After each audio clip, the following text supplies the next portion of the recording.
बिस्मिल्लाहिर्रहमानिर्रहीम। अच्छा जी, आज हम अपने सिग्नल कंडीशनिंग के टॉपिक को ही आगे कंटिन्यू करेंगे। तो लास्ट टाइम हमने ऑपरेशनल एम्पलीफायर्स को डिस्कस किया था, उसकी डिफरेंट अरेंजमेंट्स देखी थी और ये देखा था कि गेन बैंडविड्थ प्रोडक्ट अगर हमें एक पर्टिकुलर वैल्यू का अचीव करना हो तो कैस्केडेड के मोड में हम उसको किस तरह से अचीव कर सकते हैं और क्या एडवांटेजेस हो सकते हैं अगर हम एक से ज़्यादा ऑपरेशनल एम्पलीफायर्स कैस्केडेड मोड में लगाएं या हम एक ही ऑपरेशनल एम्पलीफायर लगाएं जो कि हमारे रिक्वायर्ड गेन बैंडविड्थ प्रोडक्ट के इक्वल हो। तो दोनों को थोड़ा सा हमने उनके कंपैरिजन्स को डिस्कस। अच्छा जी, तो ये भी जो टॉपिक है ये सेम उसी बुक में से ही है, उसी को ही हमने आगे कंटिन्यू करना है। तो आज हम फ़िल्टर्स की थोड़ी सी बात करेंगे बिकॉज सिग्नल कंडीशनिंग में जो एक और इम्पॉर्टेंट पैरामीटर है दैट इज़ फ़िल्टर, कि हमें सिग्नल्स को फ़िल्टर करना होता है ताकि हम नॉइज़ को मिनिमाइज़ कर सकें। तो कितनी तरह के फ़िल्टर्स हो सकते हैं, एक फ़िल्टर की करैक्टरिस्टिक्स क्या होनी चाहिए, अगर हम उसमें से नॉइज़ रिमूव करना चाहते हैं लेकिन सिग्नल इन्फॉर्मेशन उतनी ही रिटेन करना चाहते हैं तो हम किस तरह से कर सकते हैं, फ़िल्टर की टाइप्स कितनी हैं और हायर ऑर्डर के फ़िल्टर्स के डिज़ाइन को तो हम डिस्कस नहीं करेंगे जो हायर ऑर्डर्स के होंगे, लेकिन हम उनकी करैक्टरिस्टिक्स को डिस्कस करेंगे कि जो डिफरेंट टाइप्स के आर्किटेक्चर हमें मिलते हैं हायर ऑर्डर फ़िल्टर्स के, उनका अगर आपस में कंपैरिजन किया जाए तो उनका बिहेवियर किस तरह का होता है। so far we have discussed the differential amplifiers and the operational amplifiers। तो ऑपरेशनल एम्पलीफायर्स में हमने गेन बैंडविड्थ प्रोडक्ट्स को भी डिस्कस कर लिया था कि ये किस तरह से अचीव हो सकते हैं और ये किस तरह से कैलकुलेट हो रहे हैं। So our today's topic is analog active filter application using conventional op amps. So now we comes to our today's topic. Again इस टॉपिक में बहुत ज़्यादा मैथमेटिक्स इन्वॉल्व होगी और ऑथर जो है ये कुछ स्टेप्स बीच में स्किप कर देता है। तो मैं आपको फंडामेंटल रूट्स उनके बता दूंगा कि एक इक्वेशन कहाँ से ड्राइव हो रही है। ये सारी डेरिवेशंस जो आज हम डिस्कस करेंगे ये मैंने ऑन पेपर की हैं, जस्ट फॉर द सेक कि मैं क्लैरिफाइड हूँ इस बारे में कि यहाँ पे कोई ऑथर की तरफ से कोई मिस्टेक ना हुई हो कैलकुलेशन में या वाइल टाइपिंग दो कैलकुलेशन उसमें कोई मिस्टेक ना हो। सिर्फ एक इक्वेशन है जिसमें अंडर रूट लेना था और यहाँ पे जो इक्वेशन आपको मिलेगी बुक के अंदर वहाँ पे अंडर रूट मेंशन नहीं है, तो वो भी मैं एक्सप्लिसिटली आप लोगों के साथ डिस्कस कर लूँगा। So first we will discuss that why we need filtering while we are discussing the analog signal conditioning. तो कंडीशनिंग में हमें फ़िल्टर्स की क्यों ज़रूरत पड़ती है और इनको बेसिकली किस तरह से परफॉर्म किया जा सकता है। In the previous section, the use of op-amps to make single-ended broadband amplifiers was discussed। जो लास्ट टाइम हमने डिस्कस किया था सिंगल एंडेड थे ब्रॉडबैंड एम्पलीफायर्स को हमने डिस्कस किया था, गेन बैंडविड्थ प्रोडक्ट्स को हमने डिस्कस किया था। वहाँ पे जो op-amps थे उनका बेसिक पर्पज़ इम्पीडेंस मिसमैच को ख़त्म करना था और एक गेन प्रोवाइड करना था या इंक्रीज़ करना था जो output voltage as compare to input voltage. There are many instances in instrumentation systems where it is also necessary to filter a time varying signal by passing it through a linear frequency dependent gain device। अब अगर हम एक operational amplifier को देखें तो ये linear device तो होती है, ये हमें एक गेन के साथ मल्टीप्लाई करके देती है आउटपुट को। अगर हम इसके साथ कुछ कैपेसिटर अटैच करें तो capacitor is a frequency dependent device, तो इसका जो गेन है ये फ्रीक्वेंसी डिपेंडेंट भी हो सकता है। अब लीनियर और फ्रीक्वेंसी डिपेंडेंट से क्या मुराद है या हमें ये क्यों चाहिए, बिकॉज जो नॉइज़ हमारी सिग्नल के अंदर आ सकती है किसी भी रीज़न से, तो अगर उसको हम अपनी मेन सिग्नल से डिफ्रेंशिएट करना चाहें तो उसकी जो डिफ्रेंशिएशन है वो फ्रीक्वेंसी की बेस के ऊपर होती है कि नॉइज़ जो है वो रैंडम वेरिएबल है, डिफरेंट फ्रीक्वेंसीज़ के ऊपर अकर करता है और हमारा जो मेन सिग्नल होगा वो एक पर्टिकुलर फ्रीक्वेंसी रेंज के अंदर होगा। So what we need to pass our time varying signal through a device which could enhance its output as compared to input वो एक गेन के साथ मल्टीप्लाई करे, लेकिन सिर्फ उन वैल्यूज़ को मल्टीप्लाई करे जो फ्रीक्वेंसी हम चाहते हैं। इसका क्या मतलब है कि इनपुट के ऊपर डिफरेंट फ्रीक्वेंसीज़ के सिग्नल्स आ रहे होंगे। हम एक ऐसी डिवाइस चाहते हैं जो सिर्फ उन फ्रीक्वेंसीज़ के सिग्नल्स को एम्पलीफाई करे जो हमारी रिक्वायरमेंट हैं, या जिस तरह से हम इस फिल्टर को या इस डिवाइस को डिज़ाइन करते हैं। तो इससे क्या होगा, इससे ये होगा कि सिग्नल तो इन्हेंस हो जाएगा, लेकिन जो नॉइज़ है वो इन्हेंस नहीं हुई होगी। तो सिग्नल टू नॉइज़ रेशो जो है वो काफ़ी बेहतर हो जाएगी हमारे पास। Such filtering is often used to improve the signal to noise ratio by attenuating those frequencies containing noise but which do not contain significant signal information। तो हम इससे क्या चाहते हैं, हम चाहते हैं कि हम उन फ्रीक्वेंसीज़ को इसमें से फ़िल्टर आउट कर दें, उनको अटेनुएट कर दें, उनको इन्हेंस ना करें, उनकी जो एम्पलीट्यूड है उनका, कौन सी फ्रीक्वेंसीज़ जिनके अंदर नॉइज़ हो सकती है। और नॉइज़ नॉर्मली बहुत हाई फ्रीक्वेंसीज़ की भी हो सकती है, बहुत लो फ्रीक्वेंसीज़ की भी हो सकती है। तो डिपेंडिंग अपॉन आवर एप्लीकेशन और जो हमारा सिग्नल है उसकी बेस के ऊपर हम डिसाइड करेंगे कि हमें किस तरह का एक फ़िल्टर चाहिए होगा। क्या वो हाई फ्रीक्वेंसीज़ को अलाउ कर दे और लो फ्रीक्वेंसीज़ को अटेनुएट कर दे, या वो लो फ्रीक्वेंसीज़ को अलाउ कर दे और हाई फ्रीक्वेंसीज़ को अटेनुएट कर दे। अब ये मैं डिफरेंट केसेस आपके साथ डिस्कस कर रहा हूँ जो फ़िल्टर्स की टाइप्स हो सकती हैं। एक ये हो सकता है कि वो लो पास फिल्टर हो, कि वो लो फ्रीक्वेंसीज़ को तो पास आउट होने दे, हाई फ्रीक्वेंसीज़ को बैन कर दे। एक हो सकता है कि हाई पास फिल्टर हो, कि वो लो फ्रीक्वेंसीज़ को तो अटेनुएट कर दे और हाई फ्रीक्वेंसीज़ को आउटपुट पे जाने दे। And similarly there can be band pass filter, कि वो एक रेंज तक की फ्रीक्वेंसीज़ को तो अलाउ करे, ना हाई फ्रीक्वेंसीज़ को अलाउ करे और ना ही लो फ्रीक्वेंसीज़ को। और एक हो सकता है band stop filter. Band stop filter का ये मतलब होगा कि उस बैंड के अंदर जो फ्रीक्वेंसीज आ रही हैं उनको स्टॉप कर दे, बाकी सारी उनको आगे जाने दे। और एक हो सकता है ऑल पास फिल्टर, जिसमें वो कोई भी फ्रीक्वेंसीज़ को बैन नहीं करेगा, सारी फ्रीक्वेंसीज आगे की तरफ जाने देगा। तो ये डिफरेंट टाइप्स हो सकती हैं फ़िल्टर्स की। फिर इसी बैंड पास फिल्टर्स में फर्दर हम क्लासिफिकेशन कर सकते हैं। एक नैरो बैंड होता है और एक ब्रॉड बैंड होता है। तो नैरो बैंड में ये है कि बहुत कम फ्रीक्वेंसीज़ को हम अलाउ करते हैं, बाकी सारी अटेनुएट हो रही हैं। और जो सिंपल बैंड पास फिल्टर है, वहाँ पे जो रेंज है फ्रीक्वेंसीज़ की जो हम अलाउ करते हैं पास होना, उसकी रेंज थोड़ी सी इन्हेंस कर दी जाती है या इंक्रीज़ कर दी जाती है। So basically we have some filters, and in order to choose any filter it totally depends on our input signal, के जिस तरह का हमारा इनपुट का सिग्नल होगा that will basically decide कि किस तरह का जो फिल्टर है वो हमें रिक्वायर्ड है।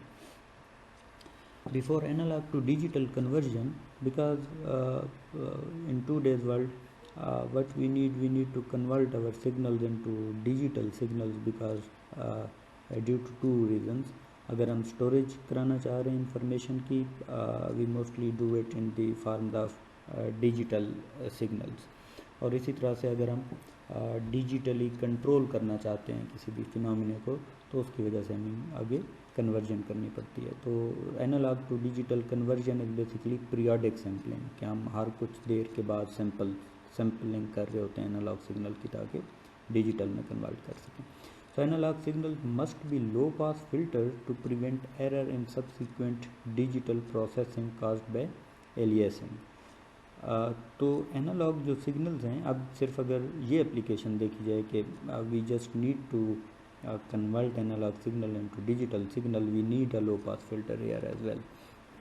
लो पास फिल्टर हमें क्यों रिक्वायर्ड है, ताकि हम सब सीक्वेंट जो डिजिटल प्रोसेसिंग है उसमें एरर्स को प्रिवेंट कर सकें। और एरर कहाँ से आ सकते हैं, एरर नॉइज़ से आ सकते हैं।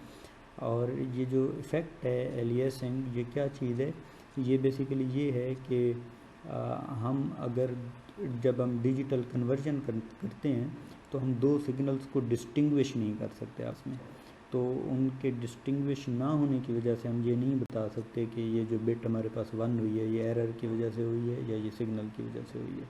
तो before going into that era of conversion कि हम एनालॉग टू डिजिटल कन्वर्जन करें, first we need to pass that signal through low pass filter, ताकि हम इंश्योर हो जाएं कि हमारे पास जो मेजर चंक है वो सिग्नल का है और नॉइस बहुत कम रह गई है सिस्टम में, या हमने उसको अटेनुएट कर लिया। Low pass filtering is also used to smooth or average the outputs of non-linear circuits such as rectifiers, phase sense rectifiers, true RMS converters। तो लो पास फिल्टरिंग की हमें यहाँ पे भी ज़रूरत पड़ती है कि हम स्मूथ करना चाह रहे होते हैं जो आउटपुट किसी भी नॉन लीनियर सर्किट की आती है, तो उसकी स्मूथ आउटपुट के लिए हमें लो पास फिल्टर्स आगे चाहिए होते हैं। जैसे अगर आप पावर की एप्लीकेशंस में भी देखें तो जब भी हम इन्वर्टर यूज़ करते हैं या कन्वर्टर्स यूज़ करते हैं तो we need some filters around that, ताकि जो आउटपुट है हमारे पास वो स्मूथ हो सके। Okay, so now we comes to its categories कि कितनी तरह के फ़िल्टर्स हो सकते हैं। अभी मैंने कुछ आपको डिस्क्राइब की थी, वही यहाँ पे भी आएंगी। फिर हम वन बाय वन हर एक की मैथमेटिक्स को डिस्कस करेंगे कि इसकी एक्सप्रेशंस किस तरह के हैं। अगर हमें एक लो पास फ़िल्टर डिज़ाइन करना हो तो हमें जो आर और सी कनेक्ट करने हैं उनकी वैल्यूज़ किस तरह की होनी चाहिए। बिकॉज़ देखें, हम अभी क्वालिटेटिव बात कर रहे हैं कि लो पास फ़िल्टर है या बैंड पास फ़िल्टर है या हाई पास फ़िल्टर है। हम ये नहीं डिफ़ाइन कर रहे हैं अभी कि लो पास है तो किस फ्रीक्वेंसी तक की हम बात कर रहे हैं। इसी तरह से अगर हाई पास है तो FC की क्या वैल्यू है, जो एंड फ्रीक्वेंसी है उसकी क्या वैल्यू है, जो थ्रेशोल्ड फ्रीक्वेंसी है। इसी तरह से अगर बैंड पास की बात करें तो वहाँ पे भी हम इन लिमिट्स को भी नहीं डिफ़ाइन कर रहे कि क्या है। तो ये जो लिमिट्स हैं, ये जो वैल्यूज़ हैं, ये जब मैं इसका नेटवर्क आपको दिखाऊंगा तो वहाँ पे जो एक्सटर्नल कंपोनेंट्स हम अटैच कर रहे हैं, जैसे रजिस्टर है, कैपेसिटर है, इनकी वैल्यूज़ के ऊपर ये डिपेंड कर रहा होगा कि कोई भी पर्टिकुलर फ़िल्टर किस लेवल की फ्रीक्वेंसीज़ को अलाउ करेगा और किस लेवल की फ्रीक्वेंसीज़ को स्टॉप करेगा। So analog active filters fall into several broad categories depending on the shape of the filter pass band। Shape का मतलब यही एलिमेंट्स हैं कि ये एलिमेंट्स जो आर और सी हैं ये किस तरह से कनेक्ट हुए हैं। ये आगे जब मैं आपको ये फिगर 2.11 दिखाऊंगा तो आपको क्लियर होगा, बल्कि 2.12 में ये क्लियर होगा। 2.11 में हम डिस्कस करेंगे डिफरेंट कैटेगरीज़ को, तो वहाँ पे क्लियर होगा कि ये जो आर और सी यही कंपोनेंट्स ही होते हैं। अगर मैं इनकी ओरिएंटेशन चेंज कर दूं तो एक लो पास को मैं हाई पास फ़िल्टर बना सकता हूँ, एक हाई पास फ़िल्टर को लो पास फ़िल्टर में कन्वर्ट कर सकता हूँ। इसी तरह के आर और सी के कुछ एक्सटर्नल एडिशनल कंपोनेंट्स अगर अटैच कर दूं तो इसी को मैं बैंड पास फ़िल्टर में भी कन्वर्ट कर सकता हूँ, नॉच फ़िल्टर में भी कन्वर्ट कर सकता हूँ। तो these are all depending on the shape of the filter कि किस तरह से ये कंपोनेंट्स अटैच हो रहे हैं इसके अंदर। फिगर 2.11 ये नेक्स्ट स्लाइड के ऊपर आ रही है, illustrates the major categories which we will consider in the following sections। तो अभी जैसे मैंने डिस्कस किया आप लोगों के साथ कि फ़िल्टर्स की डिफरेंट कैटेगरीज हो सकती हैं। तो ये फिगर 2.11 में कुछ शेप्स गिवन है सिग्नल्स की जो कि डिस्क्राइब कर रही हैं डिफरेंट फ़िल्टर्स की करेक्टरिस्टिक्स को। अब ये कितने टाइप्स के हो सकते हैं? हाई पास फ़िल्टर हो सकता है जो कि लो फ्रीक्वेंसीज़ को तो बैन कर दे, हाई फ्रीक्वेंसीज़ को अलाउ कर दे।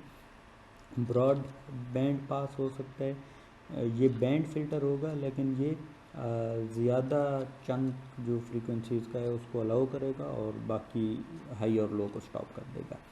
नैरो बैंड पास हो सकता है, ये नैरो बैंड पास की करेक्टरिस्टिक है कि इसका हाई क्यू होता है। अब ये क्यू क्या चीज़ है? Q stand for quality. तो आगे मैं एक्सप्रेशन में इसको डिस्क्राइब करूँगा कि what we mean by quality. तो नैरो बैंड पास में ये है कि बहुत छोटी फ्रीक्वेंसी की एक रेंज होगी जो कि ये अलाउ करेगा पास करना और बाकी सारी स्टॉप कर देगा। लो पास में लो फ्रीक्वेंसीज़ को तो अलाउ कर देगा, हाई फ्रीक्वेंसीज़ को स्टॉप करेगा। नॉच फ़िल्टर ये बैंड स्टॉप फ़िल्टर भी इसको कहते हैं। इसमें ये होता है कि उस बैंड में जितनी भी फ्रीक्वेंसीज आ रही होंगी ये उनको रिजेक्ट कर देगा और बाकियों को अलाउ कर देगा। तो ये बैंड पास फ़िल्टर का अपोजिट है बेसिकली नॉच फ़िल्टर, कि ये बैंड पास फ़िल्टर जो बैंड में फ्रीक्वेंसीज आ रही होती हैं उनको अलाउ करता है, बाकियों को रिजेक्ट करता है। नॉच फ़िल्टर इसका अपोजिट करता है कि जो फ्रीक्वेंसीज बैंड में लाई कर रही हैं उनको स्टॉप करेगा या रिजेक्ट करेगा और बाकी फ्रीक्वेंसीज़ को अलाउ कर देगा। और कुछ फ़िल्टर्स ऐसे हो सकते हैं जो कि सारी फ्रीक्वेंसीज़ के ऊपर सेम हमें गेन की वैल्यू दे रहे हों या आउटपुट की वैल्यू दे रहे हों। So our treatment of analog active filters given here is by no means complete. अभी तक जो हम डिस्कशन करेंगे यहाँ पे ये एक्टिव फिल्टर्स की बहुत सारी टाइप्स हैं, तो हम सिर्फ फंडामेंटल्स को टच करेंगे कि ये फ़िल्टर्स किस तरह से बन सकते हैं, फंडामेंटल इक्वेशंस क्या हैं लो पास फिल्टर की, हाई पास फिल्टर की, बैंड पास फिल्टर की। फिर इन जैसे हमने ऑपरेशनल एम्पलीफायर्स में देखा था कि वो कैस्केडेड मोड में वहाँ पे यूज़ हो सकते थे, यहाँ पे भी इन फिल्टरिंग प्रोसेसेस हो सकता है हमें कुछ ऑपरेशनल एम्पलीफायर्स सीरीज़ में लगाने पड़े, तो एक पर्टिकुलर आर्किटेक्चर्स बनते हैं हमारे पास। तो हम जो डिस्कशन कर रहे होंगे वो ज़्यादातर सिर्फ सिंपलर आर्किटेक्चर्स के बारे में होगी, जो हमें ये बताएगी कि करैक्टरिस्टिक्स क्या होनी चाहिए, और अगर सिंपली हम डिज़ाइन करना चाहें कोई फ़िल्टर तो हम किस तरह से कर सकते हैं इसमें से। Okay, so it is provided as a review of analog filter circuits which find common use in analog signal conditioning and instrumentation systems। तो हम जिस चीज़ को डिस्कस कर रहे हैं वो बेसिकली एनालॉग फ़िल्टर्स का एक रिव्यू है कि किस तरह से एनालॉग फ़िल्टर्स को डिज़ाइन किया जा सकता है, इनके फंडामेंटल इक्वेशंस क्या हो सकती हैं। We will not go into design details of high order analog filters in this text। तो यहाँ पे हम ये नहीं डिस्कस करेंगे कि इनके जो ट्रांसफ़र फंक्शंस बन रहे हैं, इनके पोल्स कहाँ लाए कर रहे हैं, इनकी ज़ीरोज़ कहाँ लाए कर रही हैं, अगर हमें कोई पोल ओमिट करना है या कोई ज़ीरो मूव करनी है तो हम किस तरह से कर सकते हैं। तो उस तरह के डिज़ाइन डिटेल्स में हम नहीं जाएंगे, हम सिर्फ इसके ट्रांसफ़र फंक्शंस को फाइंड आउट करने की कोशिश करेंगे और डिज़ाइन की हद तक रहेंगे कि if we need a particular transfer function particular frequency के लिए तो हमें आर और सी की वैल्यूज़ को किस तरह से डिसाइड करना चाहिए। Okay, so these are the characteristic curves for the types of filters which we have discussed on the previous slide। अगर हम ये फिगर ए देखें तो वी कैन क्लियरली सी कि जो कांस्टेंट आउटपुट है वो एफ एन के बाद है, एक पर्टिकुलर फ्रीक्वेंसी के बाद हमें कांस्टेंट आउटपुट मिल रही है। So that mean that is a high pass filter के लो फ्रीक्वेंसीज़ को तो उसने स्टॉप किया है, उस लेवल की आउटपुट उसने नहीं जनरेट की जो हमें चाहिए थी, और उसके बाद की जो आउटपुट है दैट वी कैन सी के वहाँ पे तमाम फ्रीक्वेंसीज़ को अलाउ कर रहा है या सेम आउटपुट दे रहा है। Okay, similarly for figure B we can clearly see that it is a broad band pass filter के एक तो ये बैंड पास फिल्टर है, इट इज़ क्लियर, और इसकी जो रेंज है वो ब्रॉड है, ज़्यादा फ्रीक्वेंसीज़ को ये अलाउ कर सकता है। इसी तरह से फिगर सी देखें तो आइडियली ये सिर्फ एक ही फ्रीक्वेंसी है जिसको ये अलाउ कर रहा है, बाकी सारी स्टॉप कर रहा है। तो नॉर्मली ये नैरो बैंड पास बनता है कि एक ही फ्रीक्वेंसी एग्जैक्टली नहीं होती, थोड़ी सी रेंज होती है, लेकिन वो रेंज बहुत छोटी होती है as compare to broad band pass filter. Similarly at figure D we can say that it is a low pass filter, क्योंकि लो फ्रीक्वेंसीज़ के ऊपर एक कांस्टेंट आउटपुट उसने जनरेट की है और उसके बाद आउटपुट डिके होना शुरू हो गई है। Similarly for figure E, we can now clearly say that it is a band reject or notch filter, क्योंकि इसकी आउटपुट एक पर्टिकुलर रेंज ऑफ फ्रीक्वेंसीज़ के लिए तो ठीक नहीं है, उसने उनको अलाउ नहीं किया, बाकी तमाम के लिए ये कांस्टेंट आउटपुट दे रहा है। सिमिलरली अगर हम एफ फिगर को देखें तो this is a all pass filter के तमाम फ्रीक्वेंसीज़ के ऊपर ये सेम आउटपुट हमें जनरेट करके दे रहा है। Okay, so now we will discuss a little about the architecture of these analog active filters. The reader should be aware that there are many active filter circuit architectures which can be used to realize a given transfer function. Transfer function is a thing which we required। अगर मैं ये कहूँ कि मैंने एक particular let's suppose I don't know the architecture of the filters, मुझे ये पता है कि मेरा सिग्नल इनपुट का सिग्नल किस तरह का है और मुझे आउटपुट किस तरह की रिक्वायर्ड है, क्योंकि आउटपुट के बाद आगे जो भी चीज़ें मैंने कनेक्ट करनी है, आई नो कि मुझे किन फ्रीक्वेंसीज़ को अलाउ करना है अपने इनपुट के सिग्नल में से, किन फ्रीक्वेंसीज़ को स्टॉप करना है। So that means but I have the transfer function, कि मुझे ये तो पता है कि किस तरह का ट्रांसफ़र फंक्शन होना चाहिए, because I know input, I know output. तो ये जो बीच में ब्लैक बॉक्स है, ये this is the thing which I need to design. तो मुझे इसको डिज़ाइन करना होगा। Now for the design of this device जो कि बीच में आ रही है, जिसका एक पर्टिकुलर ट्रांसफ़र फंक्शन होना चाहिए जो हर के केस में डिफरेंट होगा, तो इसको अचीव करने के लिए डिफरेंट आर्किटेक्चर हैं। या मैं इन अदर सेंस अगर ये कहूँ कि let's suppose I found out that I need a low pass filter, कि मेरी जिस तरह की इनपुट थी और जिस तरह की आउटपुट मुझे रिक्वायर्ड थी, तो उससे ये क्लियर हुआ कि ट्रांसफ़र फंक्शन की जो टाइप बन रही है वो लो पास फिल्टर की तरह का ट्रांसफ़र फंक्शन बन रहा है। अब ये जो लो पास फिल्टर है, इसके डिफरेंट आर्किटेक्चर हैं, तो इसमें से हम कोई भी आर्किटेक्चर चूज़ कर लेंगे if we know the our transfer function.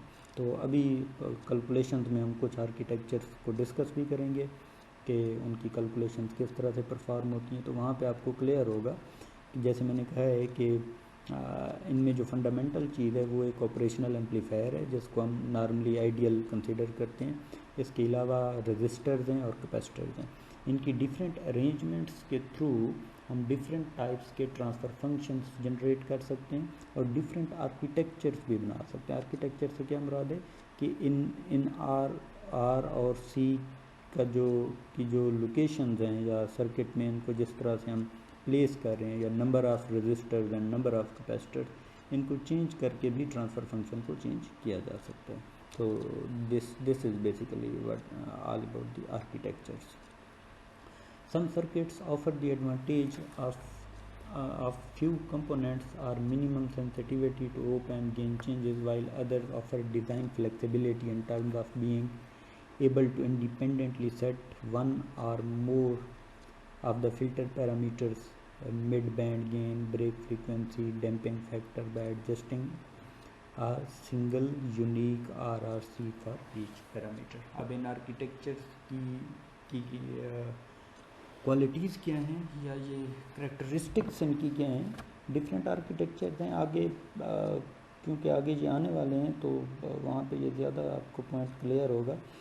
ये जो ऑलरेडी आपको इंडस्ट्री में आर्किटेक्चर्स मिलते हैं गिवन, उनकी डिफरेंट करेक्टरिस्टिक्स होती हैं। फॉर एग्ज़ाम्पल कुछ आर्किटेक्चर ऐसे होते हैं जिनकी कांस्टेंट आउटपुट नहीं होती, थोड़ी सी फ्लक्चुएटिंग होती है। जैसे अभी हमने देखा है जो आउटपुट, जैसे हम बैंड पास फिल्टर की बात कर रहे हैं, तो वहाँ पे हमने देखा था एक उस बैंड के अंदर जो गेन था वो बिल्कुल कांस्टेंट था। तो नॉर्मली आर्किटेक्चर में ये बिल्कुल कांस्टेंट नहीं होता, ये थोड़ा सा ऑसिलेटिंग में मिल सकता है। इसी तरह से कुछ फिल्टर्स ऐसे होंगे कि जिनमें जो ब्रेक फ्रीक्वेंसी है उसको हम चेंज करना है, अगर हमें डैम्पिंग फैक्टर को चेंज करना है। ये डैम्पिंग फैक्टर क्या चीज़ है, वही जो भी मैंने कहा है कि एक स्ट्रेट लाइन हमें आउटपुट की नहीं मिलेगी बल्कि ऑसिलेटिंग मिलेगी। तो इन ऑसिलेशंस को डैम्प आउट करने के लिए हमें कुछ पैरामीटर्स को चेंज करना होगा ताकि इसको कम से कम कर सकें। इसी तरह से दूसरा केस ये हो सकता है कि ट्रांजिशन इन फिल्टर्स की कितनी अच्छी है। ट्रांजिशन से क्या मुराद है, जैसे हम नैरो बैंड फिल्टर्स की बात कर रहे हैं, तो बड़ी छोटी सी रेंज है फ्रीक्वेंसीज़ की जो हमने अलाउ करनी है, और बाकी जैसे ही उस फ्रीक्वेंसी से थोड़ी सी भी वैल्यू ऊपर जाए तो we need to stop that. तो कुछ फ़िल्टर्स ऐसे होंगे जो जिनका रिस्पांस टाइम बहुत अच्छा होगा, जो बड़ी जल्दी रिस्पांस करेंगे और उनको स्टॉप कर देंगे, और कुछ ऐसे होंगे जिनका रिस्पांस टाइम इतना अच्छा नहीं होगा और वो इतनी जल्दी स्टॉप नहीं करेंगे। सिमिलरली ये जो ऑसिलेशंस की मैं बात कर रहा हूँ, ये दोनों एंड्स के ऊपर हो सकती है। ब्रॉडबैंड की जैसे हम बात कर रहे हैं तो बैंड के अंदर भी ऑसिलेशन हो सकती हैं, और जिन फ्रीक्वेंसीज़ को हम सपोज कर रहे थे कि इट विल स्टॉप, उनमें आइडियली आउटपुट ज़ीरो हो जानी चाहिए उसी टाइम, लेकिन इनके पास जो आउटपुट है ये थोड़ी सी फ्लक्चुएटिंग भी हो सकती है, कि थोड़ी सी फ्लक्चुएशन उसके अंदर हमें मिल रही हैं। तो इस तरह के पैरामीटर्स हो सकते हैं जो इन आर्किटेक्चर्स पे डिपेंड करेंगे। और अगर इन वैल्यूज़ को हमें चेंज करना है, we need to change the values of C and R, ताकि हम डैम्पिंग अगर बेहतर करनी है तो वो बेहतर कर सकें, ब्रेक फ्रीक्वेंसी मतलब लिमिट्स अगर बेटर करनी है तो वो कर सकें, गेन को चेंज कर सकें, एट्सेट्रा। बिकॉज अभी हम जब लो पास फिल्टर्स के डिज़ाइन को डिस्कस करेंगे तो वहाँ पे हम देखेंगे that the gain is the function of resistance जो हमने वहाँ पे लगाई हुई है.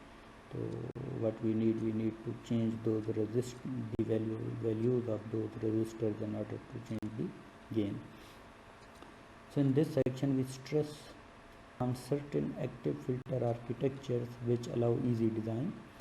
To expedite analysis, we assume that all the op-amps are of conventional design and are ideal. तो कैलकुलेशन को सिंप्लीफाई करने के लिए, इजी बनाने के लिए हम ये कंसिडर करेंगे कि जो op-amps यूज़ कर रहे हैं फिल्टर्स के अंदर वो op-amps आइडियल हैं और कन्वेंशनल डिज़ाइन के हैं, ताकि हमारी जो कैलकुलेशन हैं वो सिंप्लीफाई हो सकें. तो इसका मतलब है in actual scenario there would be some deviation because हमारे जो op-amps हैं वो एग्जैक्टली आइडियल नहीं हो सकते, but in order to have a rough idea about the design analysis तो वहाँ पे ये एक्सेप्टेबल एरर होता है.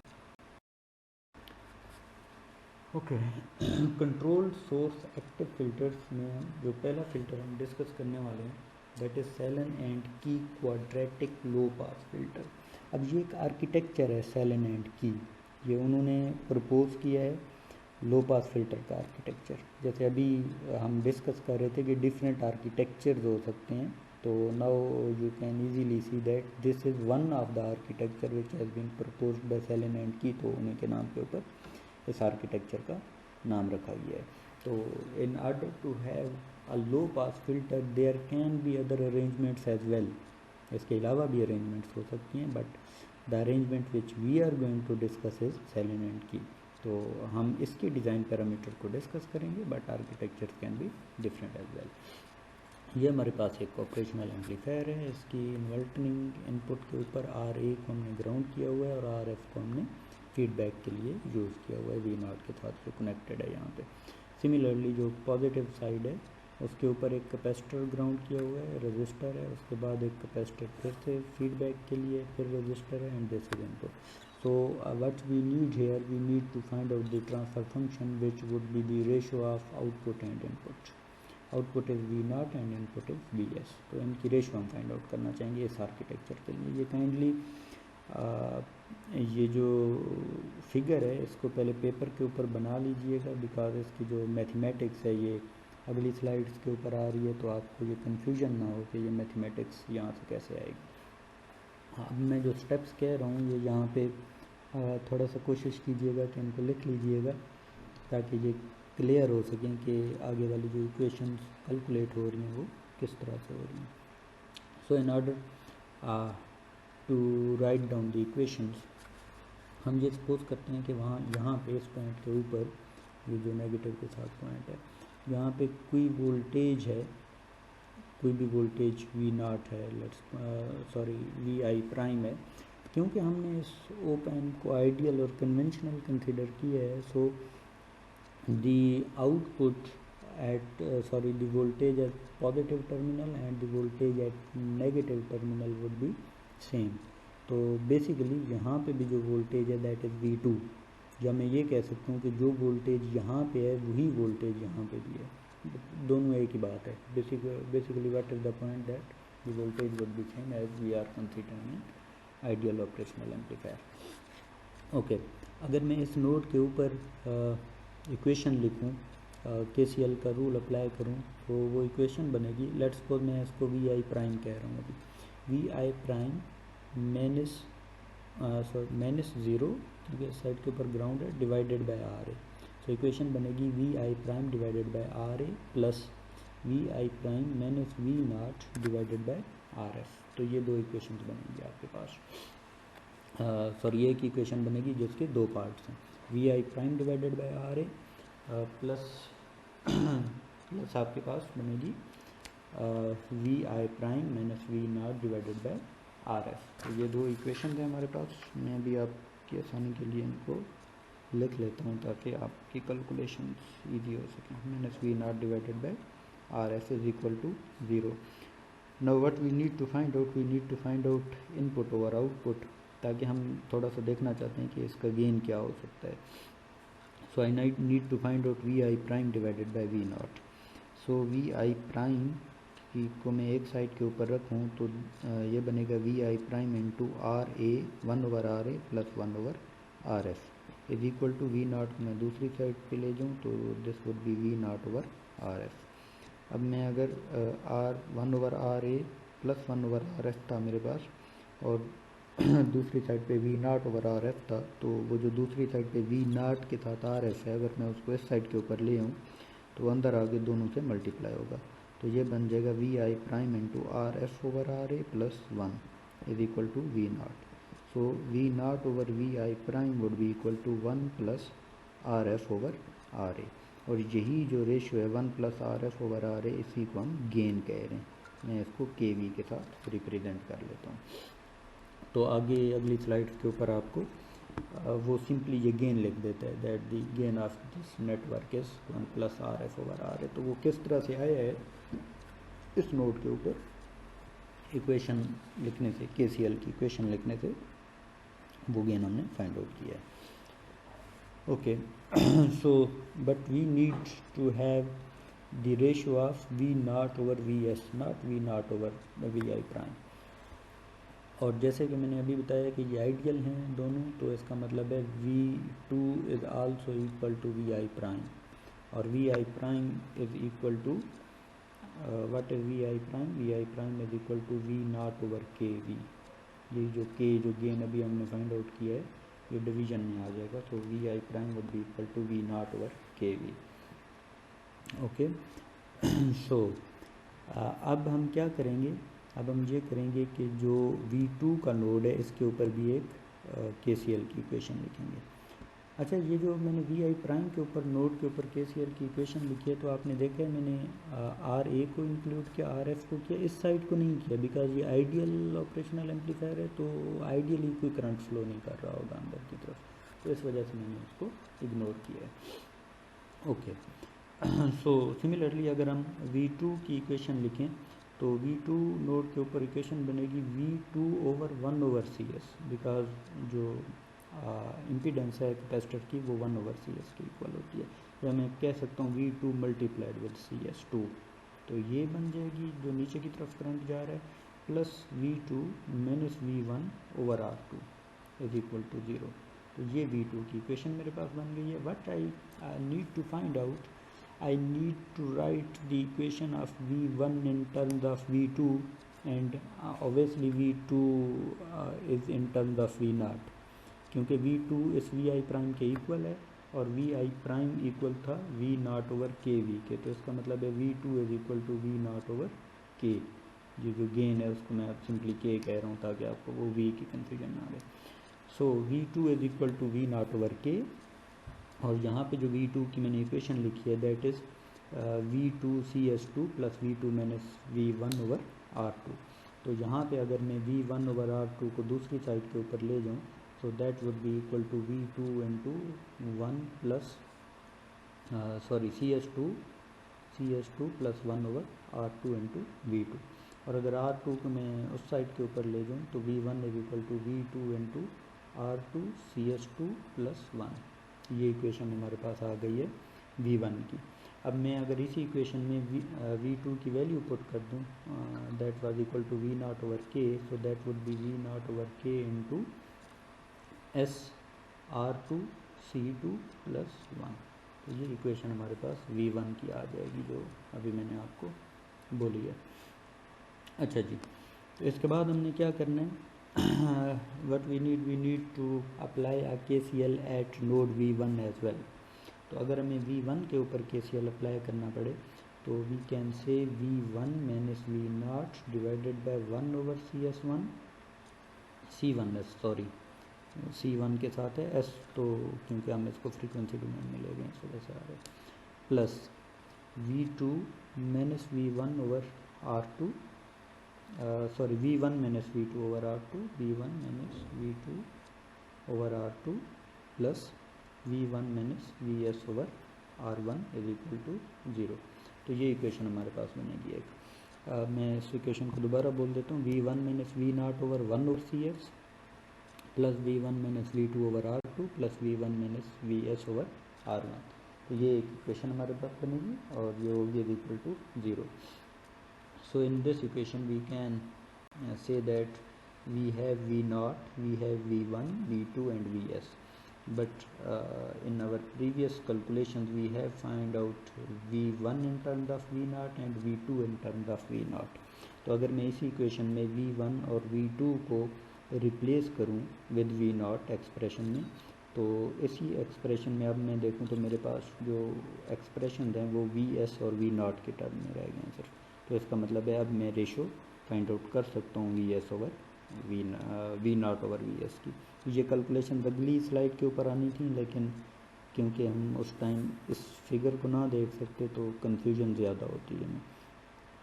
तो रिमेंबर कि हमने इन नोड्स इस नोड और इस नोड के ऊपर KCL अप्लाई करना है, और ये अजम्पशन लेनी है आइडियलिटी वाली के जो वोल्टेज यहाँ पे है वही वोल्टेज यहाँ पे भी अकर करेगा। तो उसके बाद जैसे सिंपल KCL कैलकुलेशन, तो आप इजीली एक्सप्रेशन फाइंड आउट कर सकते हैं। तो अब हम नेक्स्ट स्लाइड के ऊपर जाएंगे और वहाँ पे एक्सप्रेशंस को देखेंगे। So this type of filter can be used to realize band pass, low pass and high pass quadratic transfer functions. इसी तरह का फिल्टर होगा, ये तीनों काम करेगा, बैंड पास भी करेगा, लो पास भी करेगा, हाई पास भी करेगा। अभी जो कॉन्फ़िगरेशन हमने देखी है, जिन लोकेशन के ऊपर रजिस्टर लगाए हैं, जिन लोकेशन पे कैपेसिटर लगाए हैं, अभी ये लो पास बना हुआ है। अगर मैं इनको स्विच कर दूं तो ये हाई पास बन जाएगा, और अगर मैं एक आध रजिस्टर की वैल्यू तो चेंज करूं या उसकी लोकेशन को बेसिकली मुझे चेंज करना पड़ेगा। उसके जो एंड्स हैं, जैसे जो नेगेटिव के साथ रजिस्टर आ रहा है, जो ग्राउंड हो रहा है, अगर मैं ग्राउंड करने की बजाय इसको V1 वाले टर्मिनल के साथ कनेक्ट कर दूं तो ये बैंड पास फिल्टर भी बन जाएगा। किस तरह से बनेगा वो आगे हम उनको दोबारा डिस्कस करेंगे। अभी तक जो हमने डिज़ाइन देखा है सेलन एंड की का लो पास फिल्टर का था। A single op-amp is used as a low or unity gain voltage controlled voltage source with 4 or 5 resistive or capacitive feedback element। ये और ज़्यादा कम्प्लेक्स भी हो सकता है, लेकिन यहाँ पे हमने सेलन एंड की को देखा है जो रिलेटिवली सिंपलर है एज़ कम्पेयर टू अदर्स।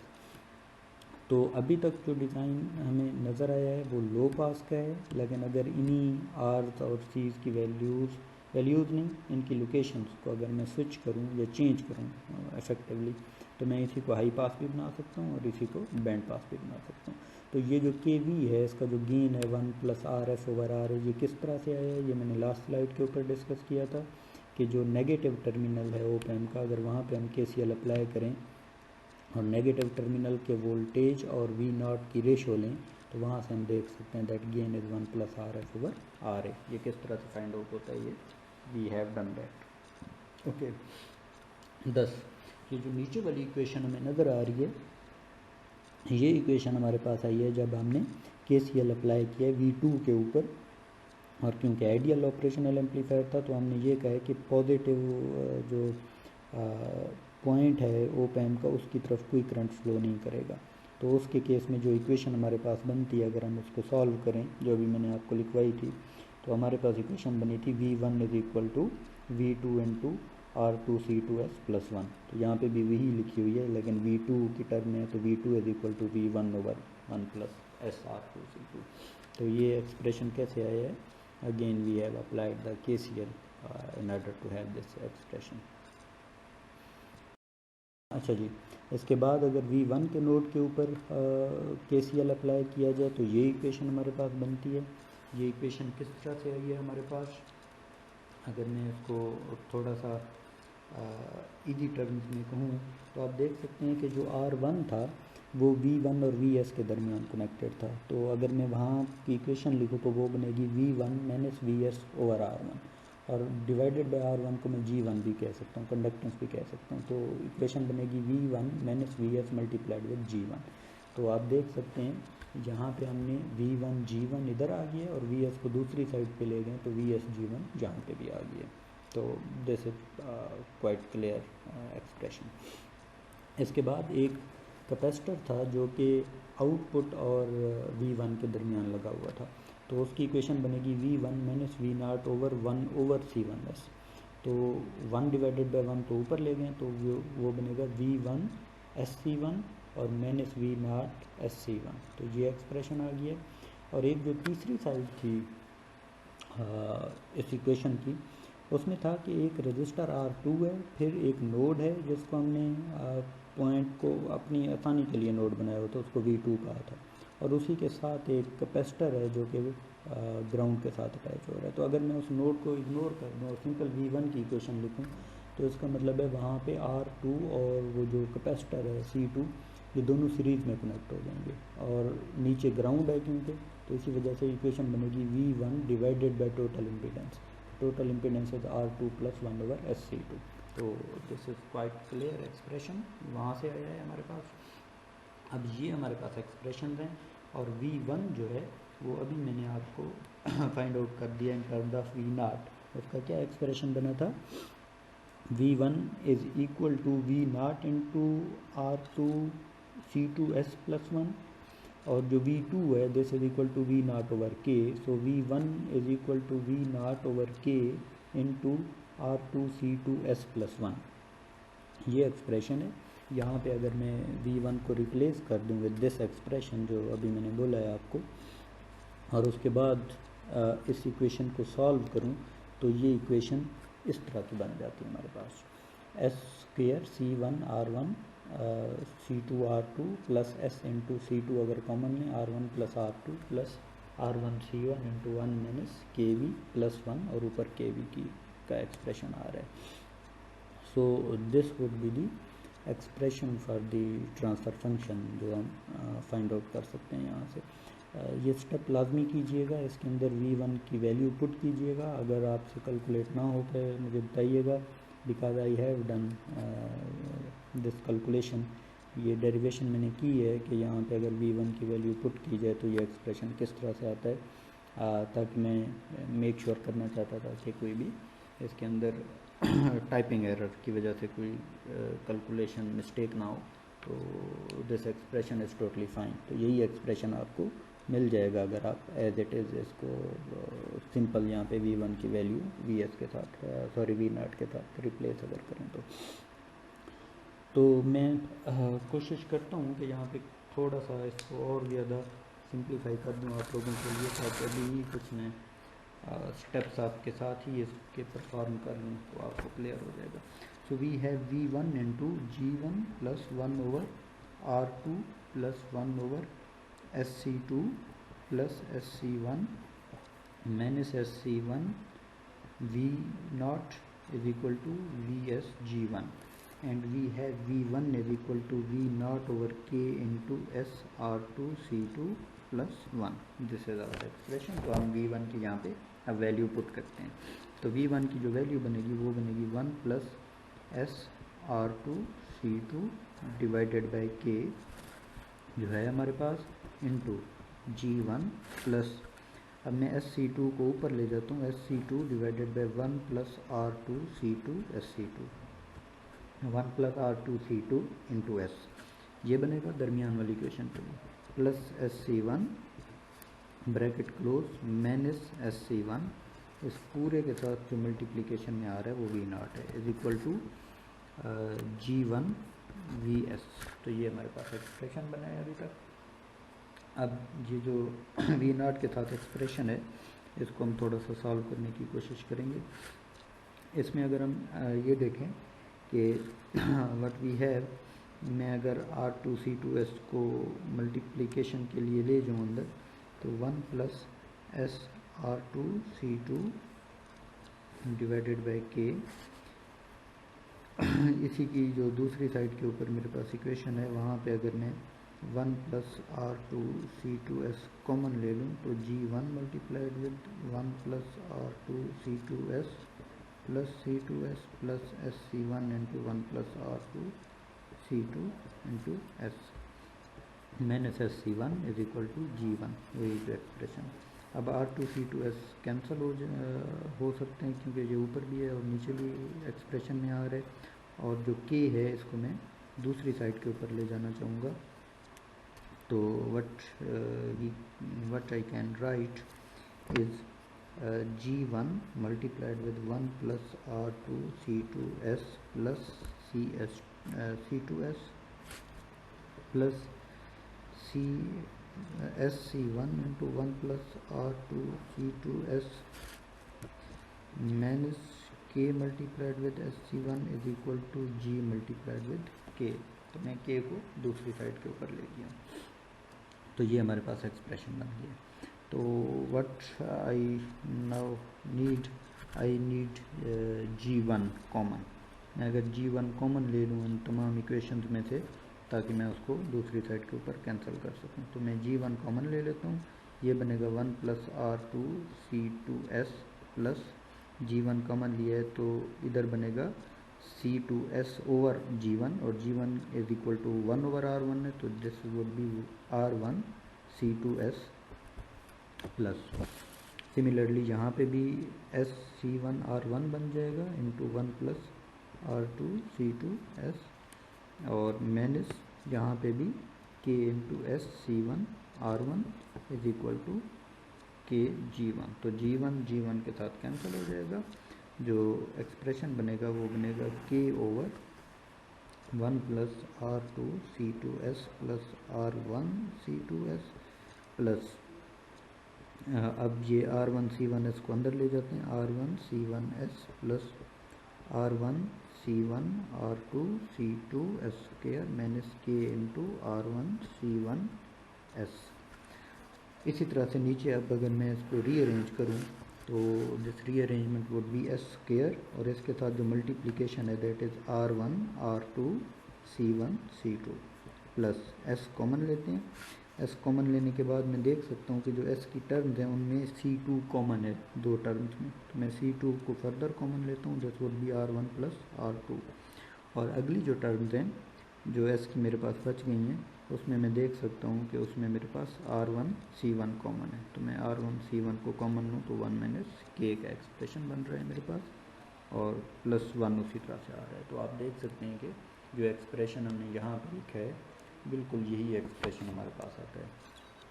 तो यही कैलकुलेशन मैंने अभी भी आप लोगों के साथ परफॉर्म की है, जो स्टेप्स जिस तरह से मैं बोले हैं मैंने, आप इसको रिपीट पे चला के इन्हीं स्टेप्स को फॉलो कीजिएगा, और लेट मी एश्योर्ड कि यही एक्सप्रेशन आपके पास वापस आना चाहिए। So this is for are about today. यहाँ तक आज हम इसको कंक्लूड करेंगे, तो लेकिन ये एक्सप्रेशन आगे कंटिन्यू हो रहा है, तो ये टॉपिक भी आगे कंटिन्यू हो रहा है, तो नेक्स्ट लेक्चर में इंशाल्लाह हम इसको फर्दर इसके ऊपर डिस्कशन करेंगे। यहाँ तक अगर आपको कोई कन्फ्यूजन हो तो प्लीज़ मुझे ईमेल आप कर दीजिएगा या कैनवस के ऊपर मुझे मैसेज कर दीजिएगा, तो I will respond to that. Thank you very much.